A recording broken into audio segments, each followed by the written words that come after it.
24 में भारतीय जनता पार्टी का सूपड़ा और तानाशाही की सरकार साफ हो जाएगी और 24 में प्रचंड बहुमत से इंडिया अलायंस की सरकार बनेगी और जितने भी शोषित अल्पसंख्यक ओबीसी SC ST हैं, आदिवासी समाज के लोग हैं, उनको सबको उनका न्याय मिलेगा। आपको पता होगा जिस मणिपुर पे मोदी जी की नजर नहीं जाती है उसी मणिपुर से ये यात्रा चली है, क्योंकि नारी सम्मान सर्वोपरि है।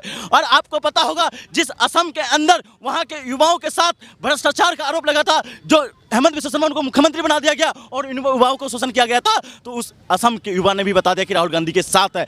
आपको पता होगा उसी बिहार के अंदर भी युवाओं ने बता दिया कि जिस तरह से नौकरियां दी गई और जहां पीडीए की बात होती है उस पीडीए के खिलाफ अगर भारतीय जनता पार्टी जा रही है तो उसके लिए राहुल गांधी ने आह्वान भी कर दिया उत्तर प्रदेश की धरती से ही कि जातीय जनगणना होगा, फिर आगे की बात होगी। और बात ये तमाम उड़ीसा और छत्तीसगढ़ की ही बात करना चाहता हूं, जहां आदिवासी आंदोलन करने को मजबूर है दिन रात 2 महीने से, उस छत्तीसगढ़ की धरती से भी राहुल गांधी ने आह्वान कर दिया हमारे लिए अगर कोई प्राथमिकता पहली है तो आदिवासी समुदाय है, और जहां पे हेमंत सोरेन को मुख्यमंत्री बनाने में भूमिका कर रही तो राहुल गांधी और कांग्रेस पार्टी के लिए तमाम मिल रहा है। और इतना न्याय मिल रहा है कि पहले परीक्षार्थी अगर परीक्षा देता था तो उसको यही डर था कि मेरा सिलेक्शन होगा या नहीं। अब एक और डर है कि मेरा पेपर कहीं लीक ना हो जाए, तो ये बहुत बड़ा डर है। आज का समय ये है कि अगर कोई परिजन अपने बच्चों को इलाहाबाद भेजता है और 10,000 रुपया अगर महीना वो देता है, तो बाद में पता चला वो बच्चा अपने पिता माता से वादा करता है कि इस बार मेरा सिलेक्शन हो जाएगा, लेकिन बाद में क्या पता चलता है, वो पेपर दे करके आता है, परिजन को फोन करता है कि मेरा पेपर बहुत बढ़िया हुआ है, इस बार मेरा सिलेक्शन होना ही होना है, और 5 मिनट के अंदर खबर चलती है कि यहाँ के दलालों ने बंदरबाट कर दिया है और उसके भविष्य के साथ खिलवाड़ किया है।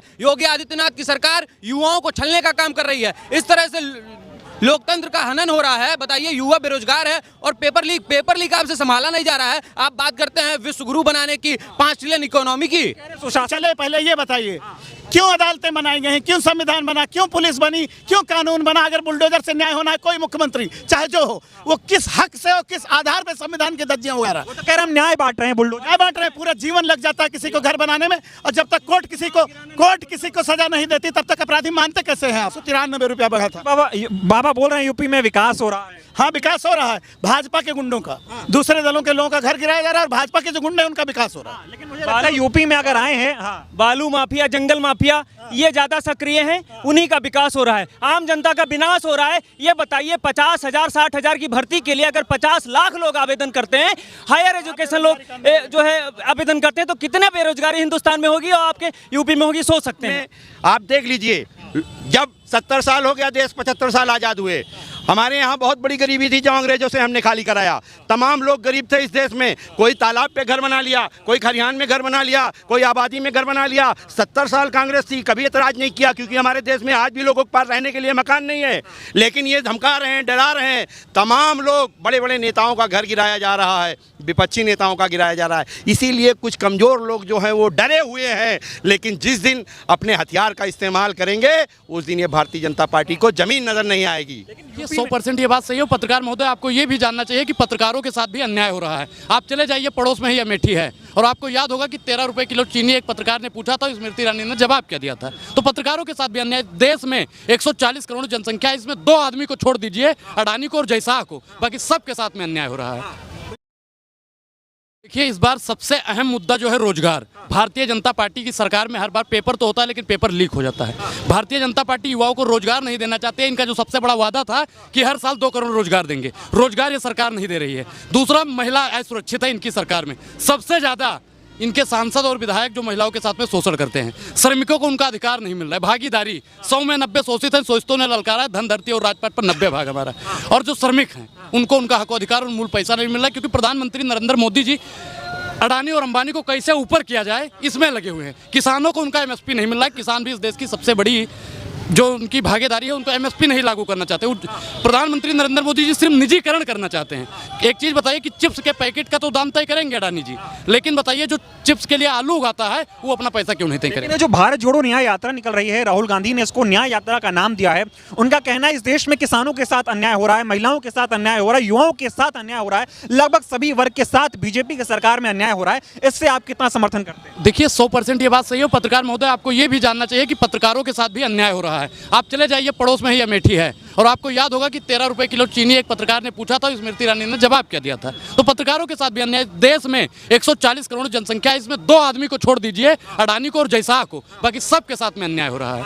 तो ये यात्रा आपको क्या लग रहा है, कितना बड़ा इम्पैक्ट होगी? जो शोषित वंचित समाज है उसको कैसे न्याय मिलेगा? देखिए, न्याय के लिए राहुल गांधी जी प्रयास कर रहे हैं और 24 में भारतीय जनता पार्टी का सुपड़ा और तानाशाही की सरकार साफ हो जाएगी और 24 में प्रचंड बहुमत से इंडिया अलायंस की सरकार बनेगी और जितने भी शोषित अल्पसंख्यक ओबीसी SC ST हैं, आदिवासी समाज के लोग हैं, उनको सबको उनका न्याय मिलेगा। लेकिन बीजेपी के लोग तरह तरह की बयानबाजी इस यात्रा को लेकर कर रहे हैं, क्या लग रहा है डर गई है बीजेपी, बौखलाहट है राहुल गांधी की इस यात्रा से? बिल्कुल, राहुल गांधी के उन तमाम मुद्दों से कहीं ना कहीं डर गई है, क्योंकि जो तमाम जो भारत के 140 करोड़ हैं उन जनता को पता ना चल जाए। क्योंकि हम कह रहे हैं न्याय की बात कर रहे हैं, न्यायिक संगत की बात कर रहे हैं, हम श्रमिक भागीदारी की बात कर रहे हैं, युवाओं की भागीदारी की बात कर रहे हैं, हम नारी सम्मान की बात कर रहे हैं, उन तमाम किसानों की बात कर रहे हैं। लेकिन भारतीय जनता पार्टी इन तमाम मुद्दों को भटकाना चाहती है और इन मुद्दों को भटकाना चाहती है, इसलिए राहुल गांधी को बदनाम करने का काम करती है। आपको पता होगा जिस मणिपुर पे मोदी जी की नजर नहीं जाती है, उसी मणिपुर से ये यात्रा चली है, क्योंकि नारी सम्मान सर्वोपरि है। और आपको पता होगा जिस असम के अंदर वहां के युवाओं के साथ भ्रष्टाचार का आरोप लगा था, जो हेमंत बिस्वा शर्मा को मुख्यमंत्री बना दिया गया और इन युवाओं को शोषण किया गया था, तो उस असम के युवा ने भी बता दिया कि राहुल गांधी के साथ है। आपको पता होगा उसी बिहार के अंदर भी युवाओं ने बता दिया कि जिस तरह से नौकरियां दी गई और जहां पीडीए की बात होती है, उस पीडीए के खिलाफ अगर भारतीय जनता पार्टी जा रही है तो उसके लिए राहुल गांधी ने आह्वान भी कर दिया उत्तर प्रदेश की धरती से ही कि जातीय जनगणना होगा, फिर आगे की बात होगी। और बात ये तमाम उड़ीसा और छत्तीसगढ़ की बात करना चाहता हूँ, जहाँ आदिवासी आंदोलन करने को मजबूर है दिन रात 2 महीने से, उस छत्तीसगढ़ की धरती से भी राहुल गांधी ने आह्वान कर दिया हमारे लिए अगर कोई प्राथमिकता पहली है तो आदिवासी समुदाय है, और जहां पे हेमंत सोरेन को मुख्यमंत्री बनाने में भूमिका कर रही तो राहुल गांधी और कांग्रेस पार्टी की ये तमाम यात्रा अभी यूपी में है, अमेठी में कल थे राहुल गांधी। स्मृति ईरानी जो है बहुत बोल रही थी, वो कह रही कि जनता ने जवाब दे दिया है। अमेठी में देखा होगा कल उनको एक लड़के ने तो जवाब दे दिया, जब उन्होंने कहा कि ये व्यवस्था हटवा लीजिए वरना मैं बैठ जाऊंगी, तो एक लड़के ने कहा बैठ जाइए मैडम, बैठ जाइए बैठ जाइए, तो उन्होंने कहा अरे भैया अभी कहाँ बैठ जाएंगे। अब वो अपने ही बात से तुरंत पलट गई। ठीक, मैं बैठने वाली नेता नहीं हूँ जी, बैठने वाली नहीं है वो पहले क्यों कहा बैठ जाएंगे, पहले क्यों कहा मैं बैठ जाऊंगी। अभी ये बताइए बैठने वाली ही नेता। यूपी में कैसा माहौल है? राहुल गांधी यहाँ पे लखनऊ में आ रहे हैं, क्या मुद्दे हैं आप लोगों के, क्या अन्याय हो रहा है? किसान के साथ, नौजवान के साथ, कर्मचारी के साथ, सबके साथ अन्याय हो रहा है। कर्मचारियों का तो देखिए भाजपा ने कह दिया कि वेतन आयोग लागू नहीं होगा। 8 साल में महंगाई भत्ता 46% पहुंचा है। किसान का कहा था आय दुगना कर देंगे, तो उनके गन्ने का रेट 10 साल में 55 रुपया बढ़ा है, और यही यूपीए सरकार में 10 साल में 193 रुपया बढ़ा था। बाबा बोल रहे हैं यूपी में विकास हो रहा है। हाँ, विकास हो रहा है, भाजपा के गुंडों का, दूसरे दलों के लोगों का घर गिराया जा रहा है और भाजपा के जो गुंडे हैं उनका विकास हो रहा है। लेकिन मुझे लगता है यूपी में अगर आए हैं, हाँ, बालू माफिया, जंगल माफिया ये ज्यादा सक्रिय हैं, उन्हीं का विकास हो रहा है, आम जनता का विनाश हो रहा है। ये बताइए 50,000 60,000 की भर्ती के लिए अगर 50 लाख लोग आवेदन करते हैं, हायर एजुकेशन लोग जो है आवेदन करते हैं, तो कितने बेरोजगारी हिंदुस्तान में होगी और आपके यूपी में होगी, सोच सकते हैं। तभी पेपर लीक हो जाता है जी, पेपर हर पेपर इनका लीक हो जाता है, सरकार की आय हो जाती है। बाकी सरकार की मंशा ही लीक कराने की है, सरकार की मंशा है ताकि भर्तियां करके तनख्वाह न देना पड़े और उनका 500-500 रुपया वसूल के 100-200 करोड़ इकट्ठा कर। कांग्रेस अगर आएगी, ठीक है, तो समरसता बढ़ेगी, लोगों के साथ न्याय होगा। अगर भाजपा आएगी तो केवल छुआछूत बढ़ेगा और केवल आडंबर बढ़ेगा, जात पात का जहर बढ़ेगा। छुआछूत करती है बिल्कुल, भाजपा का काम ही यही है कि लोगों को बरगलाना, नफरत जो है फैलाना, छुआछूत। उनको सोचिए, अखिलेश यादव जी जब मुख्यमंत्री से हटे तो उन्होंने उसको धोया मुख्यमंत्री आवास को। क्या अखिलेश यादव जी हिंदू नहीं थे? क्या राहुल गांधी जब कल जिस चौक पे दे रहे थे भाषण, उसको उन्होंने धुलवाया? आप बनारस में उनसे सोच पूछिए कि क्या वह राहुल गांधी हिंदू नहीं है? उनको हिंदुओं से नफरत है, उनको केवल और केवल सत्ता से लगाव है और सत्ता पाने चाहते हैं हिंदुओं को बरगला करके बस। बीजेपी को लग रहा है वो खुद हिंदूवादी हैं, वो खुद हिंदू हैं, बाकी कोई हिंदू नहीं। बिल्कुल साफ है। आप बताइए कि जब अखिलेश यादव जी मुख्यमंत्री पद से हटे तो कार्यालय को धुलवाया गया, राहुल गांधी जी बनारस में आए वहाँ पे धुलवाया गया, और आप बताइए अभी जल्दी में राम मंदिर का उद्घाटन हुआ, द्रौपदी मुर्मू जी वहाँ पे देखने को नहीं मिली, जैसा राहुल गांधी जी ने बताया। कोई किसान वहाँ पे नहीं था, वहाँ पे अडानी जी, अंबानी जी और ऐश्वर्या राय और अमिताभ बच्चन जी घूम। अमिताभ बच्चन, ऐश्वर्या राय, फलाना धमाका, बड़े बड़े सेलिब्रिटी, आम जनता कहाँ थी? यूपी में है, यूपी में आदित्यनाथ जी की, योगी जी की सरकार है। जब से उनकी सरकार आई है बुलडोजर को लेकर बड़ी चर्चा होती है। बुलडोजर कैसा चल रहा है, क्या क्यों चले, पहले ये बताइए। क्यों अदालतें बनाई गई हैं, क्यों संविधान बना, क्यों पुलिस बनी, क्यों कानून बना? अगर बुलडोजर से न्याय होना है, कोई मुख्यमंत्री चाहे जो हो, वो किस हक से और किस आधार पे संविधान के धज्जियां उड़ा रहा है? तो कह रहे हम न्याय बांट रहे हैं, बुलडोजर न्याय बांट रहे हैं। पूरा जीवन लग जाता है किसी को घर बनाने में, और जब तक कोर्ट किसी को सजा नहीं देती तब तक अपराधी मानते कैसे हैं आप? क्या निर्धारण करने का तरीका है उनका? यूपी में तो खुद ही इलाज कर दे रहे हैं, वो सबका न्याय कर दे रहे हैं। बाबा इलाज इसलिए कर दे रहे हैं क्योंकि देश में तानाशाह की सरकार है, बाबा उन्हीं की वंशावली को आगे बढ़ा रहे हैं। तानाशाही चल रही है। बिल्कुल तानाशाही चल रही है। वो केवल ये समझ समझते हैं कि अब हमारी सरकार आ गई है, लोगों को बेवकूफ़ बना करके हम इस सत्ता पे कायम रहेंगे और लोगों को डराए रहेंगे। आम जनता को डराए, जो वोट भी कांग्रेस को देना चाहते हैं, अन्य पार्टियों को देना चाहते हैं, वो बोलता नहीं है, वो केवल इसलिए कि हम वोट दे के चले आएंगे।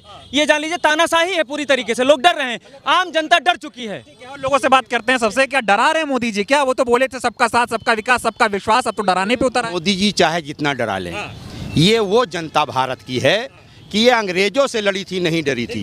तो मोदी योगी जी से कहाँ डरने वाली है। दूसरी बात, ये अगर बुलडोजर की बात करते हैं तो इस देश में कांग्रेस 70 साल थी। अगर कांग्रेस भी बुलडोजर से न्याय करने लगती तो मेरे ख्याल से एक भी भाजपाई यहाँ नहीं रहते, ना ही भाजपा की सरकार बनाने वाले लोग रहते। लेकिन कांग्रेस कभी नफरत की राजनीति नहीं किया, कांग्रेस ने सबकी बात किया है, सबका साथ सबका विकास की बात किया। ये तो इनका नाम जो है सबका साथ सबका विकास, ये केवल एक सूत्रीय काम है। आज के डेट में आप देख लीजिए, जब 70 साल हो गया देश 75 साल आज़ाद हुए, हमारे यहाँ बहुत बड़ी गरीबी थी जो अंग्रेजों से हमने खाली कराया। तमाम लोग गरीब थे इस देश में, कोई तालाब पे घर बना लिया, कोई खलिहान में घर बना लिया, कोई आबादी में घर बना लिया। 70 साल कांग्रेस थी, कभी एतराज़ नहीं किया, क्योंकि हमारे देश में आज भी लोगों के पास रहने के लिए मकान नहीं है। लेकिन ये धमका रहे हैं, डरा रहे हैं, तमाम लोग, बड़े बड़े नेताओं का घर गिराया जा रहा है, विपक्षी नेताओं का गिराया जा रहा है। इसीलिए कुछ कमज़ोर लोग जो हैं वो डरे हुए हैं। लेकिन जिस दिन अपने हथियार का इस्तेमाल करेंगे उस दिन ये भारतीय जनता पार्टी को ज़मीन नज़र नहीं आएगी। यूपी में है, मैं कुछ और आखिरी सवाल पूछूंगा, यूपी में क्या मेन मुद्दे हैं जो सरकार गलत कर रही है, क्या अन्याय हो रहा है, और राहुल गांधी के साथ आप लोग इस यात्रा में क्यों जुड़ रहे हैं? देखिए, राहुल गांधी, ये जो न्याय यात्रा है वो इसी चीज़ के लिए है। जो अन्याय हो रहा है यूपी के लोगों के साथ, वही चीज़, वही काम के लिए हमारे नेता जननायक राहुल गांधी जी निकले हैं कि हम सबको साथ में लेके चलेंगे। हम सबकी, देखिए, एक तरफ नफरत की बात हो रही है, दूसरी तरफ हमारे नेता मोहब्बत की बात कर रहे हैं और अपने साथ सबको जोड़ के लेके चलने की बात कर रहे हैं। और ये लोग 80-20 की राजनीति कर रहे हैं। आपने देखा है कि अभी कुछ दिन पहले यही बाबा 80-20 की बात कर रहे थे, लेकिन हम लोग 80-20 की राजनीति नहीं करते हैं। हमारे लिए इस देश का हर एक आदमी, हर एक इंसान हमारे बिल्कुल सम्मान के बराबर है। इसलिए मेरे नेता का ये कहना है कि इस देश में हिंदू मुस्लिम साथ चलेगा, एकता का राज चलेगा, नफरत की राजनीति अब नहीं होने वाली। नफरत की राजनीति यूपी में नहीं चलेगी, राहुल गांधी आए हैं, न्याय देंगे। बिल्कुल, हमारे माननीय राहुल जी आए हैं और न्याय दिलाने, लोगों को मोहब्बत दिलाने के लिए, मोहब्बत से जोड़ने के लिए, देश को जोड़ने के लिए, देश को एकता में लाने के लिए हमारे माननीय राहुल जी आए हुए हैं।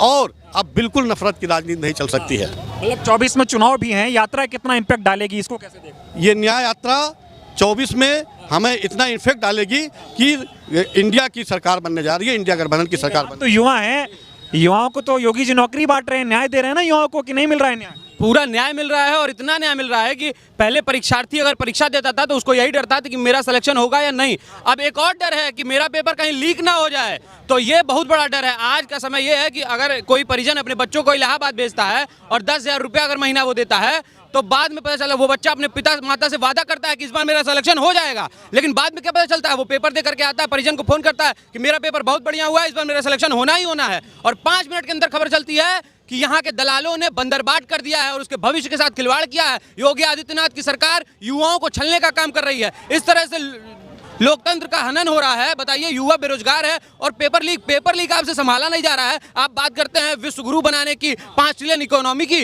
सुशासन रहा है, राम राज्य आ गया है उत्तर प्रदेश में योगी आदित्यनाथ के नेतृत्व में। ये कैसा राम राज्य है जहां युवा बेरोजगार है, महिला परेशान है और लोगों को रोजगार नहीं मिला? ये कैसा राम राज्य है? इस राम राज्य की कल्पना हम नहीं कर सकते हैं। आप देखिए, राम मंदिर बनता है, राम सबके आस्था का विषय है, लेकिन उस पर राजनीति होती है इतने बड़े स्तर पे। आप बताइए, वहां राष्ट्रपति को नहीं बुलाया जाता है, बड़े बड़े लोगों को वहां बुलाया जाता है, क्यों वहां के मजदूरों को नहीं आमंत्रित किया गया? यूपी में योगी का शासन ठीक नहीं चल रहा है। यूपी में योगी जी का शासन तो इस तरह चल रहा है कि कोई पेपर बच ही नहीं रहा है। बच्चे पेपर भरने से पहले सोचते हैं कि भरे कि ना भरे, क्योंकि ये तो लीक हो जाएगा। हर बार पेपर लीक आपसे संभाला नहीं जा रहा है। आप बात कर रहे हैं देश चलाने की, तो कह रहे राज बहुत अच्छे से संभाल। हाँ, ये तो संभल ही रहा है। जैसे डंडे के नोक पे आप डंडा लगा करके सबको कहेंगे कि चुप हो जाओ और शासन बहुत अच्छा चल रहा है। यहीं इको गार्डन में कितने दिनों से लोग बैठे हुए हैं, धरना देने की मनाही है, 144 लागू है पूरे प्रदेश में, लोगों को उठा लिया जाता है, छात्र नेताओं के ऊपर दबिश दे दी जाती है। तो इस सरकार में युवाओं को रोजगार के नाम पर डंडा मिलता है और पकौड़ा तलने की बात कही जाती है। तानाशाही कर रहे हैं, डरा रहे हैं, धमका तरह से ये हिटलर शाही है, तानाशाही है। आज के समय में, आने वाले समय में अगर 24 में इनकी सरकार बन गई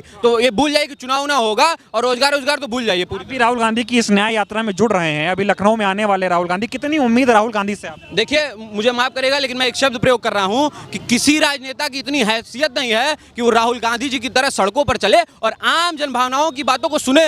प्रधानमंत्री मन की बात करते हैं और राहुल गांधी लोगों के मन की बात सुनते हैं, तो ये बहुत बड़ा अंतर है। अपने मन की बात थोपना लोगों पे और लोगों की बात सुनना। आज देखिए वो सड़कों पे चल रहे हैं, लखनऊ जैसे तमाम प्रदेश की सड़कों पे चल रहे हैं, लोगों की बातों को सुन रहे हैं, समझ रहे हैं, उनकी दर्द पीड़ा से रूबरू हो रहे हैं। इलाहाबाद जैसे शहर में युवाओं की रोजगार की समस्याओं को सुन रहे हैं, तो बेरोजगारी जैसे तमाम मुद्दों को वो समझ रहे हैं और महिलाओं के ऊपर जो उत्पीड़न हो रहा है उसको भी वो देख रहे हैं। तो आने वाले समय में बहुत बड़ा परिवर्तन आप देखिए ना, राहुल गांधी के ऊपर इतना बड़ा व्हाट्सएप यूनिवर्सिटी चला करके और फेक बना करके उसके बाद सड़कों पर देखिए कितनी भीड़ है। राहुल गांधी को लेकर के लोकप्रियता उनकी बढ़ती जा रही है दिन पर दिन। न्याय मिलेगा राहुल गांधी के नेतृत्व? बिल्कुल न्याय मिलेगा, हम सभी आश्वस्त हैं और राहुल गांधी जी से हमें पूरी उम्मीदें हैं। वो देश के सबसे सशक्त राजनेता हैं और ईमानदार राजनेता हैं, हम सभी को बहुत उम्मीदें हैं उनसे। द इंडियन खबर, सच आपके सामने।